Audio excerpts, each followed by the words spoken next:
believes Zimbabweans are capable of spearheading game-changing, first-of-a-kind innovations that challenge the world's traditional ways of doing things. This car, you can also use it to power your house. It is a moving generator. When you drive from work back to your home, you can connect your power cable.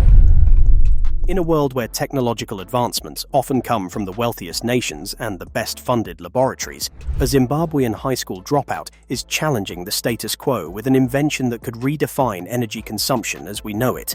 Well, at least this is the claim. Maxwell Chikumbutso, an unorthodox innovator with an extraordinary vision, claims that he has unveiled the world's first self-powering vehicles and motorbikes. Could this be the breakthrough that propels Zimbabwe to the forefront of sustainable energy innovation? Or will it remain an enigma wrapped in scientific controversy? Well, for now, all we know is that the news is on fire, with headlines reading that Africa's self-powered car has shocked us engineers. So, what is the reality? Let's find out. Maxwell Chikumbutso, claims made by the man of the hour. Born in 1980 in Budariro, a high-density suburb of Harare, Zimbabwe, Maxwell Chikumbutso grew up facing financial hardships that ultimately led him to drop out of school at just 14 years old. Despite lacking formal education, Chikumbutso claims to have nurtured an innate passion for engineering, teaching himself complex technical skills and experimenting with makeshift inventions using scrap materials. Among his earliest self-reported achievements are the development of a functional radio transmitter, a digital navigator, and even a turbine engine, all supposedly created without formal training or institutional support. But wait, the story gets even more interesting. Chikumbutso asserts that his technological advancements were not solely the result of trial and error, but rather divine intervention. He has repeatedly stated that his engineering journey has been guided by visions from God, which he claims have provided him with direct insight into the science behind his groundbreaking work. According to his own accounts, these visions intensified in 2009, prompting him to shift his focus entirely toward green energy solutions. It was during this time that he allegedly developed what he calls microsonic energy technology, a process that he claims generates unlimited electrical power without any external fuel source. Perhaps his most audacious claim, and the one that has drawn the most attention, is his invention of self-powering vehicles that never need to be recharged. Unlike electric vehicles from industry giants like Tesla, which require battery packs and external charging stations, or traditional internal combustion engine vehicles that rely on gasoline or diesel, Chikumbutso insists that his technology enables cars to operate indefinitely by harnessing ambient radio frequencies and converting them into usable energy. This, he says, is what powers his latest invention, the Kai Scythe. Unlike conventional electric vehicles that require external charging or traditional fuel-powered cars that depend on gasoline, the Kai Scythe is said to be completely self-sustaining.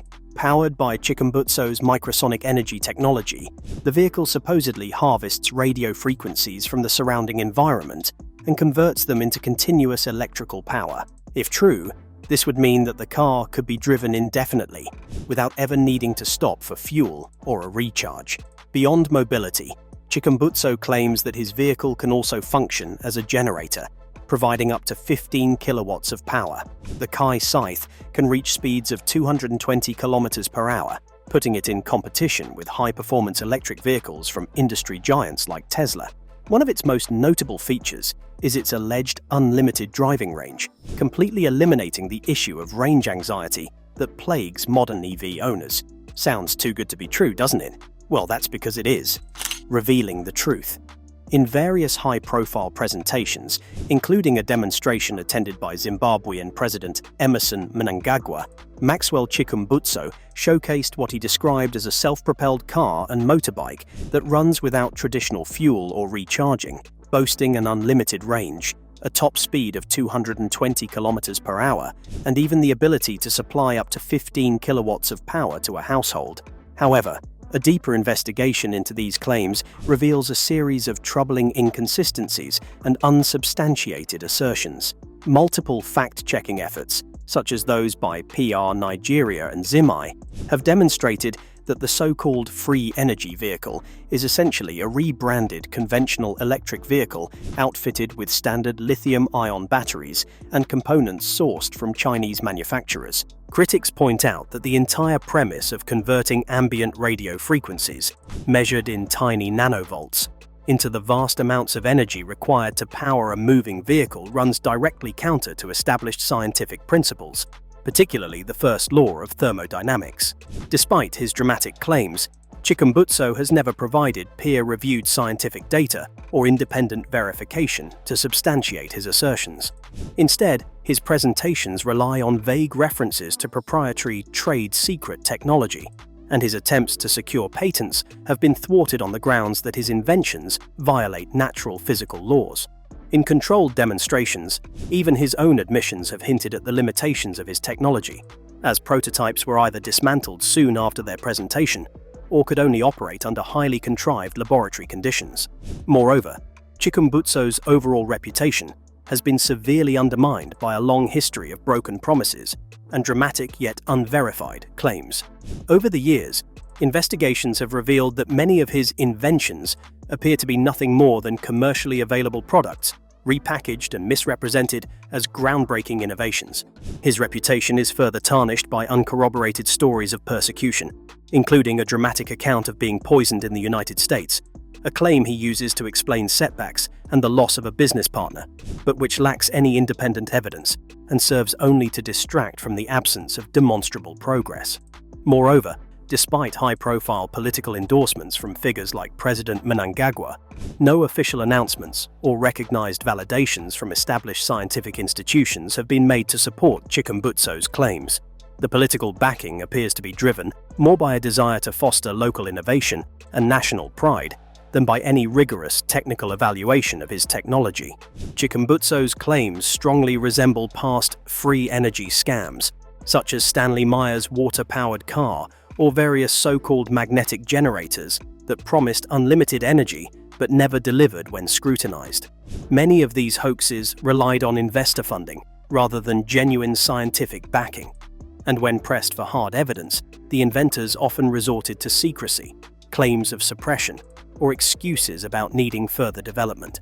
The most likely explanation for Chikumbutso's invention is that his vehicle may have contained hidden batteries or another conventional energy source, allowing it to appear self-sustaining during demonstrations.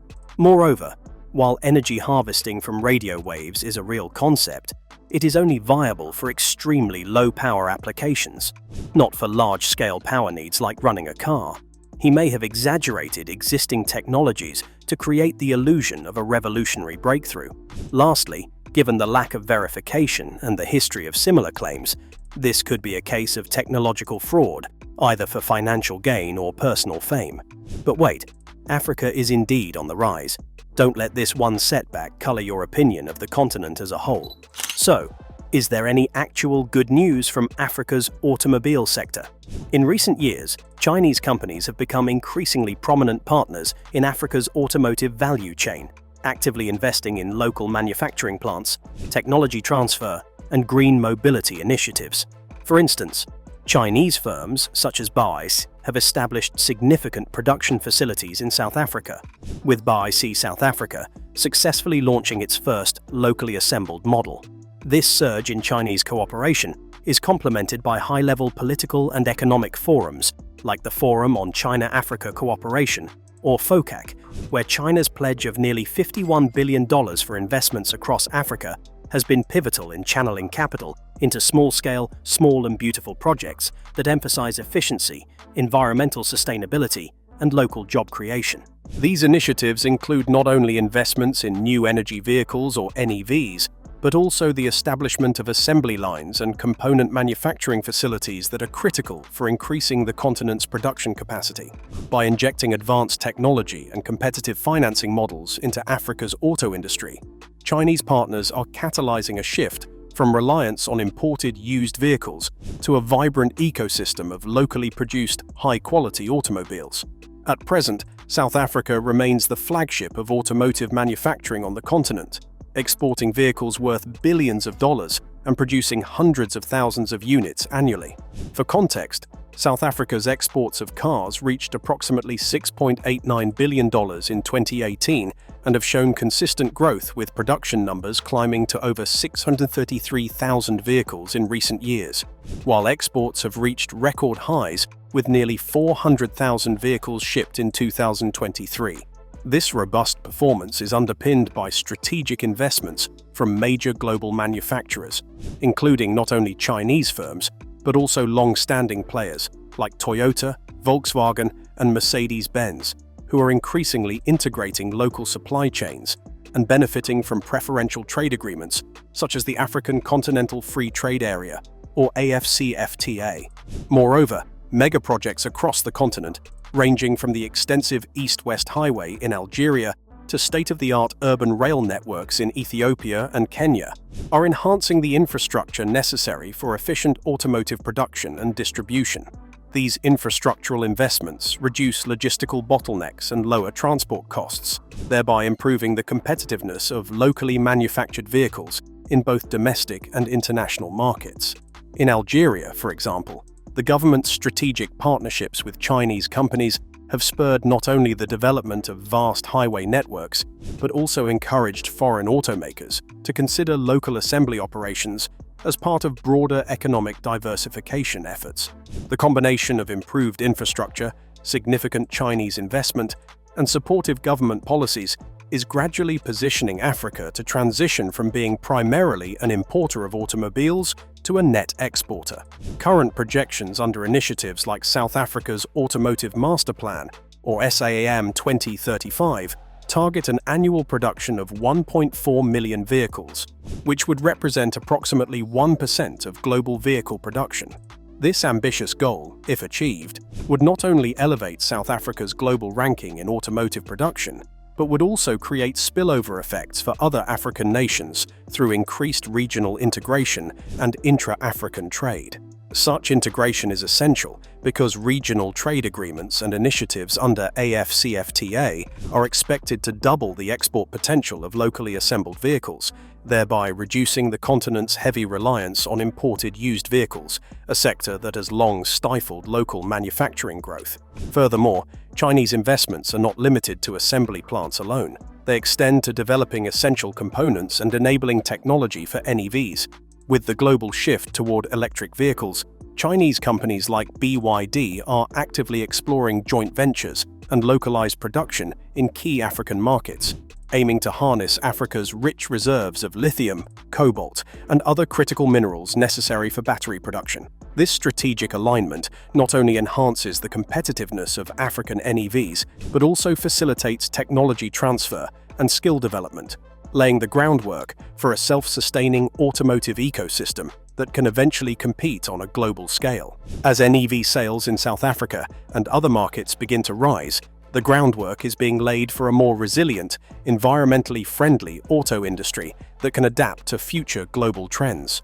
In tandem with these industrial advances, policy reforms across several African nations are designed to stimulate domestic production and curb the importation of used vehicles, thereby bolstering local manufacturers. For example, recent legislative efforts in countries like South Africa and Morocco aim to increase local content in vehicle production and incentivize investments in new technologies. In Morocco, government-backed projects have already attracted investments worth billions of dollars, with plans to produce up to 1 million vehicles annually and dramatically increase local integration rates. Such initiatives signal a broader continental ambition to transform Africa's automotive sector from a peripheral player into a central hub of manufacturing, export, and innovation. The convergence of these factors, namely the robust inflow of Chinese capital and expertise, major infrastructure megaprojects that ease logistical constraints, progressive government policies, and the rising global demand for both conventional and electric vehicles, heralds a new era for Africa's automobile sector. While challenges remain, including the need to improve quality standards and enhance technical skills among the workforce, the cumulative effect of these developments is clear. Africa is not only witnessing isolated successes, but is gradually crafting a cohesive narrative of industrial empowerment that could see the continent emerge as a net exporter of automobiles in the near future. So, what about Chikumbutso's claims? Is there any possibility that his claims, though false at the moment, could ever be realized? Well, let's figure it out. Understanding microsonic energy technology. Understanding microsonic energy technology starts with the well-established concept of radio frequency energy harvesting. At its core, this technology involves capturing ambient radio waves, which are ubiquitous due to sources such as broadcast stations, mobile phone towers, and Wi-Fi networks, and converting the minuscule amounts of energy they carry into direct current or DC electricity. In practice, this process relies on specialized devices called rectennas that can extract energy from electromagnetic waves. The so-called microsonic energy device, or MSED, is envisioned to perform this conversion at an even more refined level, theoretically capturing energy measured in nanovolts and boosting it to a level usable for powering small loads. Researchers in RF energy harvesting have demonstrated that, under optimal conditions, ambient RF energy might yield power in the microwatt to milliwatt range, which is sufficient to operate low-power sensors and Internet of Things or IoT devices, but falls far short of the requirements for powering vehicles or entire homes.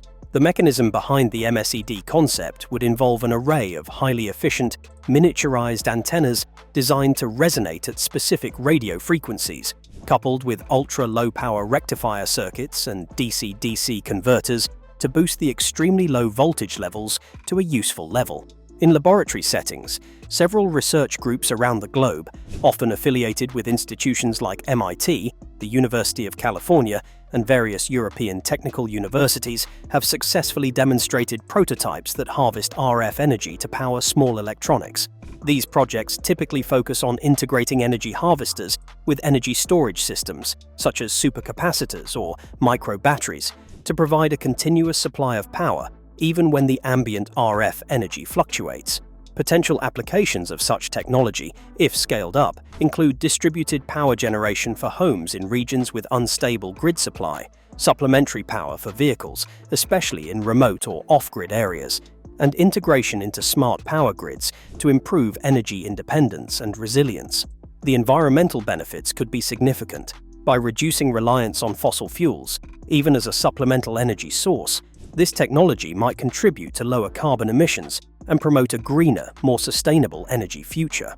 However, the key challenge remains the extremely low energy density of ambient RF signals, typically only a few microwatts per square meter under typical conditions, which makes it impractical for high-power applications without additional amplification or energy sources. To date, no reputable peer-reviewed project has demonstrated a scalable version of the MSED capable of delivering power on the order of kilowatts. Most legitimate research remains focused on powering small devices, such as wireless sensors and low-power IoT applications.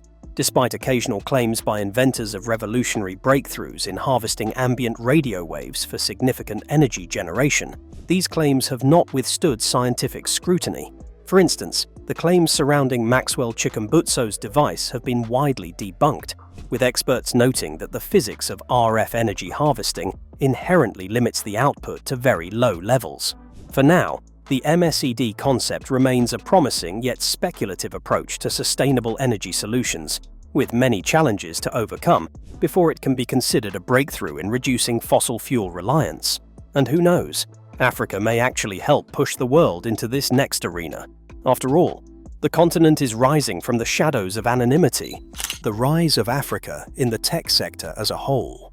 Africa's tech revolution is driven largely by a youthful population, increasing mobile connectivity, and expanding internet penetration that have collectively laid the groundwork for a robust startup ecosystem. Across cities such as Lagos, Nairobi, Cape Town, and Accra, innovation hubs and incubators are flourishing, nurturing a new generation of tech entrepreneurs who are creating solutions tailored to local challenges, from mobile banking and e-commerce to renewable energy and health tech. At the forefront of this digital transformation is the fintech sector, which has redefined financial inclusion on the continent. Pioneering platforms like M-Pesa in Kenya revolutionized mobile money by enabling millions of previously unbanked individuals to conduct transactions, save, and access credit using only a mobile phone. Building on this foundation, a wave of fintech startups, including Paystack, Flutterwave, and Interswitch, have emerged to offer innovative payment solutions and digital financial services, drawing significant investments from global venture capital firms. Another critical driver of Africa's tech ascent is the proliferation of affordable smartphones and improved telecommunications infrastructure. Governments and private sector players alike have invested in expanding fiber optic networks and constructing data centers, which have significantly reduced the cost of internet access. As a result, digital literacy is rising, and more Africans are tapping into online education, e-health, and remote work opportunities. This enhanced connectivity has spurred innovation in various sectors, fostering the development of apps and platforms that address everyday challenges in urban and rural communities alike. E-commerce and digital marketplaces are also experiencing exponential growth on the continent. Companies like Jumia have capitalized on the increasing penetration of mobile internet to connect buyers and sellers across diverse markets, overcoming the logistical challenges that once hampered trade in many regions. These platforms are not only reshaping consumer habits, but also creating new supply chains and distribution networks that stimulate local economies. The success of these ventures has attracted substantial foreign direct investment, which in turn fuels further technological advancements and market expansion. Similarly, sectors such as agtech, edtech, and healthtech are rapidly gaining ground. African startups are developing smart agriculture solutions that leverage IoT and data analytics to improve crop yields and resource management. In the education sphere, digital platforms are making quality learning accessible to remote areas, while health tech innovations are addressing critical gaps in healthcare delivery by offering telemedicine and diagnostic services. Government policies and regional integration initiatives have also played a pivotal role in shaping Africa's tech landscape. Many African governments are now recognizing the strategic importance of the digital economy and have implemented policies to encourage innovation, streamline regulatory processes, and attract investment. Initiatives such as Kenya's Digital Economy Blueprint and Nigeria's Startup Act have created more favorable environments for tech companies, while the African Continental Free Trade Area is expected to further harmonize regulations and open up new markets for technology firms across the continent. This change has not gone unnoticed. Global technology giants and venture capital funds are increasingly investing in African startups, attracted by the continent's untapped market potential and unique innovation ecosystems. Programs like Google for Startups, Microsoft's For Africa initiative, and numerous accelerator programs have provided critical support, ranging from funding to mentorship, helping local entrepreneurs scale their businesses and reach global markets. Furthermore, Africa's rise in tech is fostering a shift in how technology is conceptualized and deployed. Rather than simply replicating models from the developed world, African innovators are pioneering solutions that are deeply contextualized to local realities. This leapfrogging phenomenon enables countries to bypass legacy systems and adopt cutting-edge technologies that are more efficient, cost-effective, and scalable. For instance, mobile-based solutions in areas like education and healthcare are tailored to overcome infrastructural limitations and geographical barriers, thereby driving social and economic transformation in ways that traditional systems have struggled to achieve. Environmental sustainability is another critical aspect of Africa's tech revolution. Many technology initiatives on the continent are designed with a strong emphasis on renewable energy and green innovation.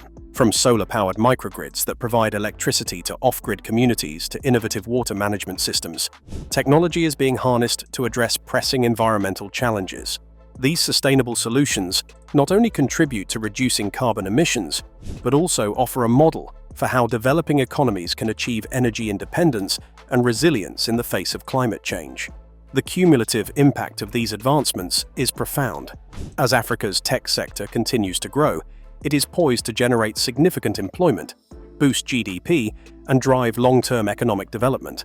The digital economy is creating new opportunities for skills development and entrepreneurship, while also promoting greater transparency and accountability in governance through digital tools. But what does this mean for the rest of the world? And how come China is so deeply invested in the African economy, which remained more or less ignored by the Western powers? China leading Africa to greatness for a new global future. China has significantly invested in Africa's infrastructure, focusing on projects that enhance connectivity and facilitate trade. Initiatives such as the construction of railways, highways, and ports aim to improve the movement of goods and people across the continent. For instance, the Addis Ababa Light Rail in Ethiopia, funded predominantly by the Chinese Export-Import Bank, serves millions of residents and exemplifies China's commitment to African infrastructure development. Through platforms like the Forum on China-Africa Cooperation, or FOCAC, China and African nations have strengthened political ties. These alliances are built on principles of mutual respect and non-interference, fostering solidarity on international issues. China's investments in Africa also aim to integrate the continent into global supply chains. By developing industrial parks and special economic zones, China facilitates the establishment of manufacturing hubs that can serve both African and international markets. This strategy not only creates jobs and boosts local economies, but also secures supply chain routes for Chinese industries. China's robust relationship with Africa also serves as a strategic buffer. By fostering economic dependence and political solidarity, China ensures that it has reliable partners in Africa, which can be crucial for maintaining trade flows and accessing essential resources during times of crisis. China's comprehensive engagement with Africa reflects a strategic vision that balances immediate economic interests with long-term geopolitical considerations. By investing in infrastructure, building political alliances, integrating supply chains, and preparing for future uncertainties, China not only bolsters its own position, but also contributes to Africa's development. This symbiotic relationship has the potential to reshape global economic dynamics and foster a more interconnected world. Then there's the context of potential geopolitical tensions, such as a conflict in the Taiwan Strait.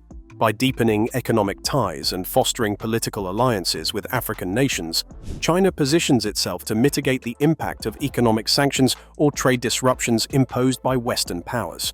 Over the past 2 decades, China-Africa trade has experienced substantial growth. In 2000, the total trade volume was approximately $11.67 billion.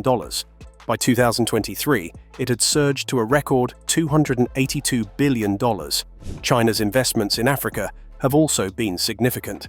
By the end of 2023, China's direct investment stock in Africa exceeded $40 billion, making it one of the major sources of foreign investment on the continent. These investments span infrastructure, mining, and manufacturing, contributing to the creation of over 1.1 million local jobs in Africa over the past 3 years. In the event of a conflict over Taiwan, China could face economic sanctions from Western nations. However, its robust trade and investment relationships with African countries provide alternative markets and supply chain routes, potentially offsetting the impact of such sanctions. Africa's abundant natural resources and growing consumer markets offer China opportunities to diversify its trade partnerships and reduce reliance on Western economies. By investing in African manufacturing and infrastructure, China not only aids in the continent's development, but also establishes production bases that can supply competitively priced goods globally. This strategy enhances China's ability to maintain its export levels, even in the face of potential trade barriers imposed by Western nations. While Maxwell Chikumbutso's fraud is deeply saddening, one should not forget that Africa, as a whole, is rising, and rising fast. Nothing can stop the tide of the future. Throughout history, bold claims of revolutionary inventions have often been met with both fervent public excitement and equally vigorous scientific skepticism. Many individuals have come forward with proposals for perpetual motion machines or devices that claim to tap into free energy, promising a future of limitless power with little or no cost. One of the earliest recurring themes in this narrative is the quest for a perpetual motion machine, a concept that has enticed inventors from the Middle Ages to the modern era. For example, in the 18th century, Johann Bessler, known as Orffyreus, claimed to have built a machine that could run indefinitely without an external energy source. Despite elaborate demonstrations, his work was never conclusively proven and remains shrouded in mystery. Yet it sparked debates that gradually helped clarify the fundamental laws of thermodynamics. In the 20th century, similar claims surfaced with figures like Stanley Meyer, who insisted that his water fuel cell could power automobiles using water as fuel. Meyer's invention, much like many other free energy devices, eventually proved to be nothing more than a cleverly marketed hoax. Although his claims ultimately discredited him, the public outcry and subsequent investigations reflected the necessity for rigorous scientific verification. Another notable episode occurred in 1989 with the controversial announcement of cold fusion by Martin Fleischmann and Stanley Pons. Their claim of achieving nuclear fusion at room temperature promised an era of cheap, abundant energy and captured the imagination of both scientists and the public. However, the inability of other researchers to replicate the findings led to widespread dismissal of the claim. This debacle, while initially causing financial losses and reputational damage, ultimately spurred the scientific community to establish stricter protocols. In fact, history is replete with examples where fraudulent or unverified claims served as painful but necessary lessons.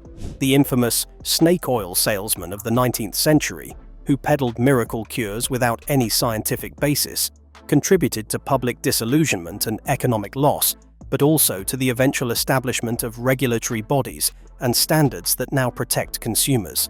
It is important to recognize that these missteps, rather than representing failures, are in many ways integral stepping stones toward progress. They serve as reminders that the path of innovation is rarely linear, and that the process of trial and error, along with the critical scrutiny that follows, is essential for genuine breakthroughs. Over time, the scientific community has developed a robust framework for debunking false claims, using peer review, reproducible experiments, and increasingly sophisticated technology for measurement and verification. This evolution in our ability to critically assess and ultimately reject unfounded assertions has prevented many potential disasters. Today, we live in an era where misinformation can be rapidly challenged and corrected, thanks to the democratization of scientific knowledge and the advent of digital platforms that facilitate global collaboration. The capacity to debunk fraudulent inventions has not only saved countless resources, but has also spurred real innovation. We can now look back with gratitude on the lessons learned from past deceptions, understanding that each false start has contributed to our collective wisdom. The rise of effective scientific methodologies and regulatory oversight is a testament to the resilience of the human spirit in its quest for truth. We owe a debt of gratitude to those early skeptics and investigators who, by exposing fraudulent claims, have cleared the path for genuine inventors to propel society forward. In celebrating our ability to discern fact from fiction, we embrace a future where progress is built on a solid foundation of verified knowledge and continuous learning. Well, that's it for now. Thanks for watching. Did you like this video? If you did, please consider liking, dropping a comment, and hitting the subscribe button so that you don't miss out on our new uploads. Also, don't miss this video you see on your screen right now. It's truly unbelievable.